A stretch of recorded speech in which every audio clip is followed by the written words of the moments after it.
오늘 말씀을 보시는 가운데 먼저 안디옥 교회가 어떤 교회인지 살펴볼 필요가 있습니다. 최초의 이방인 교회이죠. 안디옥 교회는 최초로 이방인들로 구성된 교회였고 또 성령께서 친히 주도하여 세우신 교회였습니다. 즉 사람의 계획으로 시작된 교회가 아니었다는 뜻입니다. 스데반이 순교했고 그로 인해 제자들이 도망을 치고 흩어지면서 이제 안디옥이라는 그 제자들 중 일부가 안디옥이라는 이 도시로 도착을 했는데 처음에는 항상 그러했듯이 유대인들에게만 복음을 증거했습니다. 그 당시의 분위기였죠. 이 소중한 복음은 이방인에게로 절대로 흘러들어갈 수 없다는 것이 그 당시의 의식 구조였습니다. 그래서 당연히 그 복음을 처음에는 유대인들에게만 증거하다가 나중에 몇몇 제자가 이 복음을 헬라인들에게도 전하게 되었습니다. 그런데 놀랍게도 그 헬라인들이 접한 그 복음의 불씨가 불이 붙으면서 놀랍게 이 복음의 불이 붙기 시작했습니다. 그래서 이방인들이 많이 전도가 됐고 그것이 결국 안디옥 교회로 탄생하게 되었습니다. 하나님이 일하시는 방법이 참으로 놀랍고 신비롭습니다. 정말 하나님의 그 일하심은 우리의 생각으로 측량할 수가 없다는 것이 맞습니다. 우리는 그분의 일하심을 잴 수가 없습니다. 예상할 수 없습니다. 안디옥 교회 탄생을 이렇게 보다 보면 참 이 교회의 탄생도 사람의 생각과 같지 않다는 것이 스데반이 죽고 제자들이 죽고 흩어지고 도망가고 이런 상태라면 그냥 모든 게 다 끝난 상태 아닙니까? 모든 소망이 다 끊겨 있는 상태 아니겠습니까? 그런데 결국 그 일을 통해서 스데반이 순교하고 제자들이 흩어지는 그 모든 일들을 통해서 주님은 결과적으로 안디옥 교회를 탄생시키셨습니다.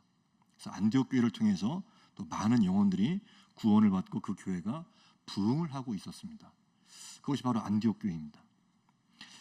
오늘 말씀을 묵상을 하면서 이런 메시지를 먼저 증거하고 싶었습니다. 하나님을 원망하시는 성도님들이 참 많이 계시죠. 겉으로 드러내지는 않지만 참 하나님과 나의 관계가 때로는 일종의 애증 관계인 것 같아요. 그분을 사랑한다고 고백하면서도 한편으로는 마음 한켠에 난 정말 주님을 이해하지 못하겠다. 어떻게 이러실 수가 있냐. 그런 마음들이 하나씩은 다 있는 것 같아요. 저도 그런 사람 중에 한 사람임을 또 고백합니다. 곰곰이 생각을 해보니까 원망이라는 것은요, 내 눈에 보이는 것과 내 귀에 들리는 것이 전부다라고 생각했을 때 그때 원망이 많이 나옵니다. 내 눈에 보이는 것, 내 귀에 들리는 것이 이게 다 전부다 라고 생각할 때 원망이 많이 나옵니다. 그러나 우리가 하나님을 믿는 사람으로서 결국 말씀 앞에 섰을 때 한 번 더 나의 생각을 고치고 자세를 고치고 내 믿음을 다시 한번 새롭게 하는 것이 또한 그리스도인의 특권이자 축복이라고 할 수 있죠. 성도님들 중에도 이런 경우가 참 많이 있어요. 신앙생활의 연수는 오래됐지만 아무런 기대가 없는 거예요. 아무런 소망이 없는 거예요. 분명히 성도인데도 불구하고 겉으로 내색을 하지 않을 뿐이지 이 속으로는 다 문드러져서 무슨 기대와 소망이냐, 그냥 이대로 살다가 그냥 늙어가겠지. 뭘 또 뭐 대단히 헤아려 새 것이 나오겠냐. 그런 마음들이 있어요. 그러니까 워낙에 여러 가지 어려운 일들을 막 연타로 얻어맞고 여러 가지 어렵고 힘든 일이 계속 닥쳐오는데 도저히 이 일들 속에서 헤어나올 길이 없으니까 몇 번 그 일들을 겪게 되면 하나님이 분명히 존재하신다는 것은 믿겠는데 그냥 그분은 존재만 하실 뿐이지 나와는 상관이 없는 것 같다. 그렇다고 해서 또 교회 안 나가자니 왠지 지옥 갈 것 같고, 그래서 구원의 이 상태는 유지를 해야 될 것 같고, 그러니까 구원의 상태는 유지는 해야 되겠는데 어떤 그 이상의 소망은 없는 거죠. 그 이상의 어떤 기대가 없는 거죠. 오늘 혹시라도 그런 분들이 계시다면 성령께서 그분의 마음을 만져주셨으면 좋겠습니다. 기대와 소망이 성도에게는 반드시 있어야만 합니다. 기대와 소망이 빠져있는 성도, 정말 신앙생활 재미없을 겁니다. 그냥 몸만 기계적으로 왔다 갔다 하는 거예요. 선포합니다. 하나님을 한 번 더 기대하시기 바랍니다. 하나님을 소망으로 삼으시고 하나님의 일하심을 기대하시기 바랍니다. 그게 정령 정상적인 성도의 모습입니다. 구원받은 성도의 모습입니다. 하나님의 일하심을 기대하는 것, 하나님의 일하심을 소망을 거는 것, 이 현실과 상황이라는 것을 통해서 이 현실도 이 상황도 이 아픔도 주님께서 재료로 삼아 주셔서 또 다른 일을 이루어내실 것이다 라고 하는 기대와 소망을 품게 되는 것, 그것이 정상적인 성도의 모습입니다. 기대와 소망이 있어야 됩니다. 그러니까 스데반이 순교하고 모두가 흩어지는 상황을 통해서 결과적으로 최초의 이방인 교회 안디옥 교회가 탄생했던 것처럼 오늘도 나의 삶에 일어나는 그 모든 일들을 통해서 하나님께서 어떻게 역사하실지 아무도 모릅니다. 그 일들을 통해서 어떻게 일을 해 나가실지 아무도 모릅니다. 그것을 믿음의 눈으로 바라보고 기대하면서 소망을 걸고 끝까지 기도함으로 나아가는 것이야말로 성도만이 누릴 수 있는 특권이죠. 세상의 어느 누가 아픔을 통해서 어떤 그 다음 단계에 나에게 복이 온다, 그렇게 감히 말할 수가 있겠어요? 아픔을 통해서 그 다음 일을 기대한다? 특히나 요즘 같은 세상에서는 아픔을 통해서도 새로운 일이 찾아올 거야, 그런 말 함부로 못합니다. 요즘에는 뭐만 하면 댓글들이 막 우르르 달리다 보니까 무슨 말을 쉽게 못해요. 그럼에도 우리는 복음 안에 있는 성도들이기 때문에 담대히 선포할 수가 있죠. 세상 사람들은요, 아파도 소망이 있다고 하면 욕을 합니다. 어디선가 들어보셨겠지만 아프니까 청춘이다, 그런 말 함부로 했다가는 욕먹는 게 세상이에요. 아프면 환자지 무슨 청춘이냐 이러는 게 이게 세상 사람들입니다. 근데 그리스도인들은 달라요. 아픔도 이 현실도 이 상황도 하나님께서 원하신다면 주님께서 재료로 삼으사 내가 생각하지 못한 열매와 결과로 나를 이끌어내실 수가 있어 라고 감히 선포하는 것이 성도의 믿음이요 성도만이 누릴 수 있는 축복이라는 거예요. 그러니까 세상 사람들이 웅성대는 소리에 좀 귀를 안 기울였으면 좋겠어요. 카카오 스토리, 막 인스타그램 그런 데서 막 웅성거리는 소리에 너무 귀 기울이지 않으셨으면 좋겠어요. 그냥 카스 같은 거는 그냥 눈으로만 보고 지나가시고 너무 거기서 떠도는 말들이나 사람들이 하는 말들에 너무 휘둘린다는 것은 성도의 올바른 자세는 아닙니다. 그건 그냥 세상 사람들 말입니다. 말. 요즘 야고보서를 통해서 주일마다 우리가 혀의 권세에 대해서 우리가 배우고 있잖아요. 사람들 혀에서 나온 말이에요. 말. 떠도는 말들. 근데 우리는 떠도는 말들에 우리의 믿음이 휘둘리는 게 아니라 우리는 결국 우리의 혀와 우리의 생각과 마음은 성경 말씀에 의해서 새롭게 세워져야 돼요. 항상 날마다. 그러니까 주님이 기뻐하시고 원하시는 고백은 아픔도 현실도 주님께서는 얼마든지 사용하여 주셔서 내가 전혀 생각하지도 못했던 열매와 결과로 인도하실 수 있다. 그렇게 고백하는 것이 성도만이 고백할 수 있는 고백이라는 거죠. 이제 이 안디옥 교회에 이제 하나님의 일하심이 시작이 됩니다. 이제 1차 선교 여행, 정확히 표현하면 1차 해외 선교가 최초로 시작이 되는 거죠. 해외 선교의 이 첫 발걸음이 안디옥 교회를 통해서 시작이 돼요. 근데 오늘 말씀을 곰곰이 묵상을 하다 보니까 특징적인 것이 하나 발견이 됐는데, 지금 이 교회 안디옥 교회 멤버들 중에 그 어느 한 사람도 하나님 선교하게 해주세요라고 기도한 사람이 아무도 없었다는 사실입니다. 그러니까 말하자면 이 안디옥 교회 리더그룹부터 시작해서 이 교회 멤버들은 이때까지도 선교, 특히 해외 선교에 대한 개념조차 없었고 선교가 뭔지도 모른다라는 표현이 맞아요. 아무것도 모르는 사람들, 그냥 부흥을 경험하고 지금 교회의 부흥을 누리고 있고 항상 모여서 예배를 드리고 있는 평범한 성도들이라는 거예요. 이 부분에서 우리가 생각해 볼 수 있는 부분이 있습니다. 안디옥 교회의 지금 선교의 개념이라고 해봐야 예루살렘 교회가 큰 흉년이 들었을 때 구제 헌금을 모아서 그 교회를 도와준 것이 전부였는데, 그런데 해외 선교의 첫 발걸음을 떼는 걸 보면서 하나님의 일이 어떻게 시작이 되는가, 어떤 사람들로부터 시작이 되는가를 묵상해 볼 수가 있습니다. 하나님의 일은 초조함에 시달리는 사람들을 통해서 시작되지는 않습니다. 곰곰이 말씀을 보니까 막 초조해하고 불안해하고 있고 그런 사람들을 통해서는 하나님께서 일을 시작하신다, 기대하기 힘들 것 같아요. 어떤 사람들을 통해서 하나님께서 그의 일을 최초에 시작을 하시는가?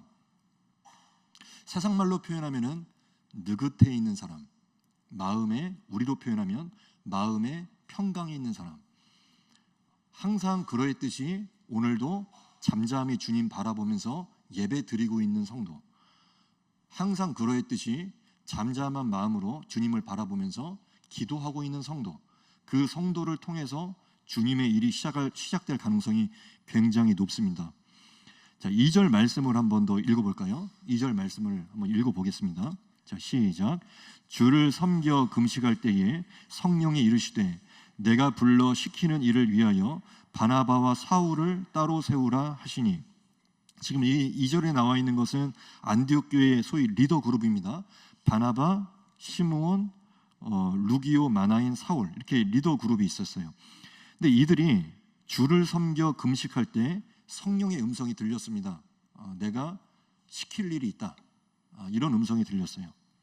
여기서 주를 섬겼다는 것은 주님을 예배했다는 뜻입니다. 영어 성경을 찾아보면 워십 로드라고 써 있습니다. 그러니까 주님을 예배하고 있었어요. 그러니까 예배를 드리고 금식을 하고 기도하고 있을 때 성령께서 내가 너에게 시킬 일이 있다, 시킬 일이 있다라는 음성을 들려주셨어요.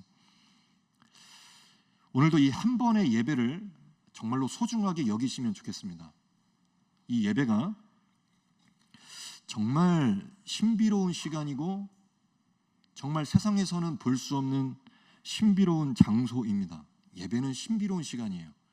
이 예배가 하나님이 안 보이죠, 우리 눈에. 그러나 분명한 사실은 이 자리에 예수님이 함께 들어와 계신다는 사실이에요. 성령이 들어와 계세요. 주의 몸된 교회와 예배의 자리에는 항상 말씀이 선포되는 자리에는 성령이 내려와 계시거든요. 사도행전의 여러 부분에서 우리가 찾아볼 수 있는 사실입니다. 예배가 있고 말씀이 선포되는 자리에는 반드시 성령이 내려와 계세요. 그러니까 이 자리에서 우리가 우리의 육신적인 눈으로 볼 수는 없지만 성령이 지금 우리와 함께 계시는 거예요. 신비로운 시간이고 신비로운 장소예요. 그래서 이 예배를 통해서 분명히 누군가는 오늘도 하나님을 만납니다. 오늘 예배를 통해서 누군가는 주님의 음성을 듣게 돼요. 예배가 얼마나 신비로운 자리라면 이 한 번의 예배를 통해서 다 죽어가던 사람이 살아나기도 해요. 말씀을 듣다가 갑자기 눈이 번쩍 뜨이면서 살아나기도 해요.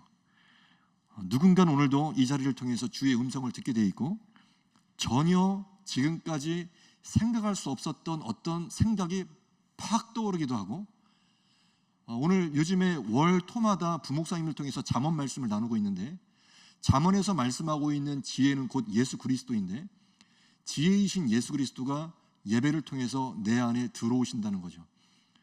그건 예수님이 내 안에 들어오신다는 것은 지혜가 들어온다는 것과 똑같은 의미예요. 그러니까 이 지혜가 내 안에 들어온다는 것은 전혀 생각하지 못했던 어떤 생각이 예배를 드리는 가운데 내 생각과 내 영혼을 관통하면서 그 새로운 생각이 내 안에 들어온다는 거예요. 그것이 바로 예배의 시간입니다. 전혀 새로운 방향을 발견하게 되는 시간, 이것이 예배의 자리예요. 무엇보다도 예배는 예배당에 들어오기 직전까지 내 생각이 펄펄 살아있다가도, 내 중심적인 생각이 펄펄 살아있다가도 예배에 들어오고 이 공간 안에서 예배를 드리다가 예배의 은혜를 한번 맛보면 그 순간 내 생각과 내 계획은 완전히 가리워지고 갑자기 하나님의 생각이, 하나님의 계획이 드러나게 되는 거예요. 이 예배를 통해서 내가 너무 내 생각에만 빠져 있었구나, 내가 너무 나 중심적이었구나. 아, 하나님의 생각이 따로 있었구나. 하나님의 계획이 따로 있었구나. 그렇게 때로는 눈물을 흘리면서 하나님께 회개하며 하나님, 내 생각이 잘못되었었습니다. 내가 잘못 생각하고 있었습니다. 그렇게 회개하고 돌이키고 새로운 방향으로 나가게 되는 자리가 예배의 자리입니다. 예배는 주어가 바뀌는 시간입니다. 제가 만들어낸 표현이 참 멋있잖아요. 주어가 바뀌는 시간입니다. 주어가 바뀌는 시간이에요. 예배에 들어오기 직전까지 주어는 나였어요. 나. 철저히 나였어요. 나. 내 생각에는, 내 입장에는, 내 방법으로는 이렇게 가다가 예배당에 들어와서 예배를 드리고 주님의 임재를 맛보는 그 순간 갑자기 이 주어가 바뀌면서 이 주어가 하나님으로 바뀌어버려요. 그랬더니 갑자기 내 생각이 바뀌면서 하나님의 생각은 무엇인지 궁금해지는 거예요. 예배를 드리면서 내 생각은 지금까지 이러했는데 과연 성령의 생각은 어떠할까? 그래서 주님의 생각을 물어보게 되는 것이죠. 주님 생각은 어떠하십니까? 한 주 동안 한 번도 그 질문을 안 하신 성도님들이 그렇게 많다는 사실을 아세요? 한 주의 삶 동안 단 한 번도 주님 생각은 어떠세요? 라고 물어보지 않은 성도들이 그렇게 많다는 사실이에요. 근데 예배는 참 특별한 장소죠. 예배에 들어온 순간, 아, 내가 잘못 생각했구나. 하나님의 생각은 어떠하신지요? 주님 생각이 어떠하신지 저에게 알려주십시오. 그렇게 기도하게 되는 시간이 바로 이 시간인 줄 믿습니다. 안디옥 교회가 그랬다는 거예요. 이 리더 그룹이 기도하는 가운데 이제 인간의 계획은 보이지 않고 오직 성령의 계획만 드러났습니다. 그렇게 해서 해외 선교가 시작이 됐어요. 인간의 계획으로 시작된 해외 선교가 아니라 성령의 주도하심 가운데 시작된 해외 선교였어요. 그렇게 성령이 이끄시는 대로 가다 보니까 길이 열리기 시작했습니다. 그러니까 이 예배와 성령의 임재의 이 자리는 인간의 계획이 무너지는 자리요, 인간의 계획이 가리워지는 자리요, 사람의 계획이 숨겨지고 하나님의 계획이 드러나는 시간입니다. 이 시간이. 오늘 말씀을 준비하는데 갑자기 이런 생각이 듭니다. 혹시라도 대개 자녀들 중에 나의 계획이 실패한 자녀가 있다면 오늘 이렇게 위로와 격려를 해주시기 바랍니다.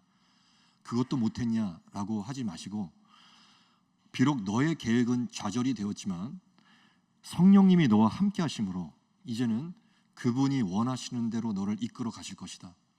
그렇게 격려해 주시기 바랍니다. 나의 사랑하는 가족 중에 어떤 한 가족이 그의 계획이 지금 실패하여 좌절 가운데 빠져 있거든, 그 가족에게 찾아가서 이렇게 말해 주시기 바랍니다. 너의 계획은 좌절되었으나 성령이 너와 지금 함께 하심으로 이제는 그분이 이끄시는 대로 너가 이끌려 갈 것이다. 그렇게 격려해 주시기 바랍니다. 그게 믿음의 선포입니다. 사도행전 말씀을 읽으면서 새삼 느끼는 점, 그들은 어떤 일을 시작할 때 억지로 쥐어짜내지 않았다는 사실이에요. 그러니까 이렇게 표현될 수 있어요. 열리면 열리는 대로 나아가고 막히면 막히는 대로 그 자리에서 앉아 있었습니다. 대신 울며 불며 앉아 있는 게 아니라 막혔을 때 그 자리에 앉아 주님을 예배했습니다. 주님께 기도했습니다. 잠잠히 십자가를 바라보았습니다. 오늘 우리 모두에게 요구되는 성도로서의 마인드이자 자세입니다. 막혔을 때 우리는 울고불고 난리를 칩니다. 그러나 그것은 주님이 기뻐하시는 모습은 아닐 것입니다. 막힐 때는 그 자리에 앉아서 주님을 예배하는 것입니다. 주님을 예배하고 주님을 잠잠히 바라보는 것입니다. 그리고 주의 음성을 잠잠히 묵상하고 듣는 것입니다. 그 당시 초대교회 신자들은 억지로 쥐어짜내지 않았습니다. 그들은 그저 그날도 성령님과 함께하고 있었습니다. 예배드리고 있었고 평소처럼 기도하고 있었습니다. 그들은 예배 때 하나님을 묵상하고 있었고 주님을 바라보고 있었고 주님의 임재를 경험하고 있었어요. 그냥 평소와 다름없는 예배였어요. 근데 그 예배 때 그날 하나님의 음성이 들렸고 내가 너에게 시킬 일이 있다. 그렇게 해서 1차 해외 선교가 시작이 되었습니다. 저는 이 말씀 부분에 있는데 이런 연상이 되는 거예요. 이런 상상이 떠오르는 거예요. 그러니까 부모님과 자녀들이 이제 함께 더불어 모여서 뭐 TV도 보다가 같이 요즘 뭐 무슨 일이 있냐, 뭐 친구들 어떻게 지내냐, 그때 그 일은 어떻게 됐냐, 그런 대화를 이렇게 서로 주거니 받거니 하고 있다가 아버지가 야 근데 아이스크림 먹고 싶지 않냐? 야 누가 베스킨라빈스 있으면 갔다 와라. 그게 생각이 나는 거예요. 왜 그럴까요? 오늘 이 말씀과 원리가 똑같다고 보시면 돼요. 선교를 출발하라, 시킬 일이 있다. 이 음성이 어느 날 갑자기 그냥 생뚱맞게 뚝 떨어지는 음성이 아니라 평소처럼 예배하고 성령과 교제하고 주님과 대화 나누고 그러는 가운데 내가 너에게 시킬 일이 있다. 선교를 시작하라. 그 음성이 들렸다는 거죠. 그러니까 가족들로, 방금 전에 제가 가족들 간의 대화, 그 교제를 비유로 들었는데 뭐 한 5년, 10년 동안 전혀 나타나지도 않던 아버지가 갑자기 전화해가지고 야 아이스크림 좀 사와라. 뭐 얼마나 생뚱맞은 일이에요. 그러니까 아버지의 그 아이스크림 좀 사오겠니? 그 말이 그때까지 같이 TV 보고 대화 나누고 그러다가 자연스럽게 누가 아이스크림 좀 사와라. 그렇게 이야기를 하는 것이 자연스러운 것처럼 오늘 말씀도 마찬가지라는 거예요. 주님과 함께 어제나 오늘이나 내일이나 변함없이 그냥 예배드리고 좋은 일이 있든 굳은 일이 있든 기분 나쁜 일이 있든 그냥 예배드리고 말씀 듣고 주님과 교제하고 있다가 그 음성을 듣는 거예요. 그러니까 전혀 어색한 상황이 아니라는 거죠. 매일매일 우리가 드리고 있는 이 예배, 매일매일 주님과 함께 교제하고 있는 성령님과의 그 교제, 그리고 말씀 묵상, 그리고 기도하는 것 절대로 가볍게 여기시면 안 됩니다. 어제, 오늘, 내일 그렇게 우리가 평소의 습관처럼 그냥 평범한 그런 하루하루의 그런 예배가 쌓이고 쌓이는 가운데 어느 날 주님의 음성이 들리는 거예요. 주의 음성이 들리는 거예요. 아무것도 하지 않고 있다가 어느 날 갑자기 주님의 음성이 들린다? 별로 저는 그것은 지지하고 싶은 입장이 아니에요. 아무것도 안 하고 있다가 그냥 세상에서 자기 마음대로 살고 있다가 갑자기 주의 음성이 들린다? 그건 정말로 심사숙고하면서 분별할 필요가 있는 음성이에요. 그거는 좀 위험한 음성인 것 같아요. 근데 우리가 항상 날마다의 예배가 있고 주님과의 교제가 있고 하루하루 쌓여져가는 기도와 예배가 있다면 그 가운데는 너무나 자연스럽게 아버지 하나님의 음성이 들릴 거예요. 얘야, 너에게 내가 원하는 것이 있다. 너를 통해서 내가 하고 싶은 일이 있다. 그 음성이 우리에게 들리게 될 것입니다. 그래서 우리의 성도의 주님의 구원받은 자녀들의 인생은 바로 이런 인생입니다. 성령이 시키시는 일을 하고 성령이 보내시는 곳으로 가는 것이 우리의 인생입니다. 예배를 하루하루 드리고 말씀을 보고 기도하는 가운데 주님이 시키시는 일이 있고 주님이 가라고 하시는 곳이 있습니다. 이 두 가지입니다. 그렇게 살다가 주님 부르시면 떠나가는 것입니다. 시키시는 일, 보내시는 곳, 두 가지입니다. 시키시는 일, 보내시는 곳. 날마다 기도하고 예배드리는 성도들만이 경험할 수 있는 축복입니다. 시키시는 일, 보내시는 곳. 오늘 그 시키시는 일이 무엇인지, 보내시는 곳이 어디인지 오늘 기도하시는 가운데 주의 감동 가운데 그것을 깨달으시는 축복이 있기를 원합니다. 성도는 항상 이 부분에 있어서 도전받고 충돌합니다. 내가 하고 싶은 일과 성령이 원하시는 일, 그리고 내가 가고 싶은 곳과 성령이 보내시는 곳, 이것이 항상 충돌하죠. 그럼에도 성도가 성령의 지시에 순종할 때 한 단계 점프하게 되고 한 단계 성장하게 되고 믿음이 두터워지게 됩니다. 성도의 인생에는 항상 이 기도의 제목이 살아있어만 합니다. 주님, 오늘도 주님의 음성을 듣게 하여 주십시오. 주의 음성을 듣고 싶습니다.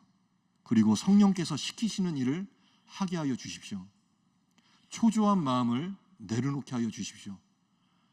급한 마음, 초조한 마음을 내려놓게 하여 주시고 주님께서 주시는 평강과 느긋한 마음으로 쥐어 짜내는 마음이 아니라 주님의 음성을 기다리는 마음으로 주님이 시키시는 일을 듣게 하시고 주님이 시키시는 그 장소로 나아가게 하여 주시옵소서.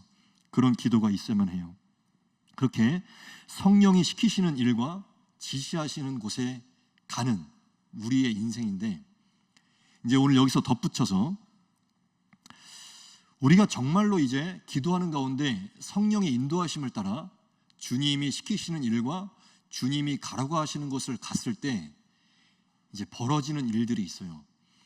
그게 무엇이냐면, 일단 기본적으로는 성령의 도우심이 있습니다. 성령이 시키시는 일과 성령이 가라고 하신 곳을 가게 되면 그곳에는 반드시 성령의 도우심이 기다리고 있어요. 근데 동시에 오늘 말씀을 보니까 성령의 도우심과 동시에 마귀의 방해도 있습니다. 그러니까 성령의 도우심과 마귀의 방해, 이 두 가지가 같이 겸하여 나를 따라오게 된다는 거예요. 그러니까 성령이 시키시는 일을 하게 되면요, 거기에는 영적인 방해도 있어요. 영적인 방해가 있을 때 절대로 거기서 멈추시거나 포기하시면 안 됩니다. 바나바와 사울이 성령의 보내심을 받아 갔을 때 그들을 처음 기다리고 있었던 것은 환영하는 인파가 아니라 바예수라고 하는 거짓 선지자였습니다. 이 부분이 우리를 굉장히 당혹스럽게 만드는 거예요. 이상하죠? 성령의 이끄심을 따라 분명히 갔는데 고속도로가 뚫려 있는 게 아니라 성령의 이끄심을 따라 갔는데 거기에 방해가 있고 장애물이 있는 거예요. 마귀의 방해가 있어요. 그래서 오늘 말씀을 묵상하면서 다시 한 번 더 한 가지를 깨닫게 됩니다. 이 마귀의 공격이 있는 이 영적 싸움을 누가 준비하셨을까요? 하나님이 준비하셨어요. 놀랍게도. 자, 다시 한번 우리의 생각을 정리해 보기 원합니다. 지금 혹시라도 마귀와 지금 내가 싸우고 있다, 내가 지금 영적 싸움을 외롭게 하고 있다, 지금 그걸 느끼시는 성도님들은 이 사실을 꼭 기억하시기 바랍니다. 지금 그 마귀와의 싸움은 마귀가 처음부터 마귀가 주도해서 마귀가 걸어온 싸움이라고 인식되기가 쉽지만 성경 말씀을 보니까 지금 이 마귀와의 싸움은 근본적으로는 하나님이 붙여놓으신 싸움이고 하나님이 시작하신 싸움이라는 사실이에요. 그래서 그 싸움을 포기하시면 안 된다는 거예요. 하나님이 시작하신 싸움이기 때문에 그 영적 싸움을 절대로 포기하시면 안 돼요. 오늘 말씀을 읽으면서, 즉 제1차 해외 선교를 파송받고 성령의 이끄시는 대로 따라갔더니 거기에는 마귀와의 싸움이 첫 번째로 기다리고 있었다. 바예수라고 하는 결코 반갑지 않은 거짓 선지자와의 만남이 있었다. 이 말씀을 보면서 자연스럽게 한 가지 장면이 생각나게 되는 거예요. 말씀을 한번 찾아볼까요? 오늘 말씀과 굉장히 유사한 장면이 또 나오는데 마태복음 4장 1절을 한번 찾아보시겠습니다. 마태복음 4장 1절입니다.